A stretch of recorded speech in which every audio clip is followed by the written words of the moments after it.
Mga kapuso, traditional PUJ driver nga may dalang nga kutsilyo samtang ginalagas ang driver sang modernized PUJ nakuhaan sa video. Magtimbang nga bahin nagpaathag.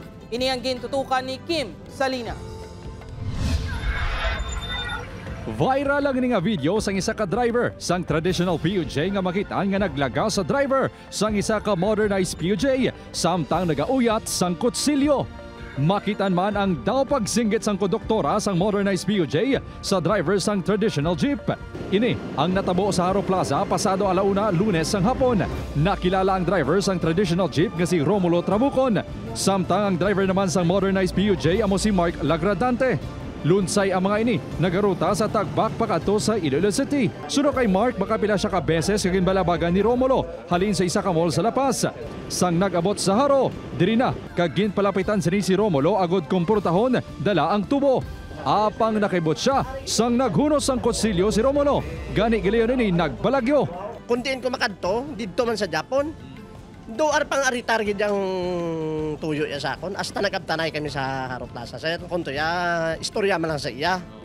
Pero dala gali, preparado na sa gali ya. Ti kun way ka sang kontra sina, nga madala ka sang kutsilyo. Depensa naman ni Romulo.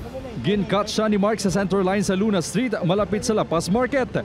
Pag-abot sa Haro Plaza, nakibot nga ginpalapitan sa sini nga may dala nga tubo. Naghunos lang inisang kutsilyo bilang depensa sang iya kaugalingon. Nga, makakuha ko to siya kung na ikaw dali tubo. Nga, lagang ko yung tadlo. Iya, malusot sa di. Nagdasigwan ko yung makuha niya di sa kalusot eh. Di mga kig si iya. Gilayon nga ginrespondihan sa kapulisan kag sang kagawad sa barangay Benedicto Haro ang insidente.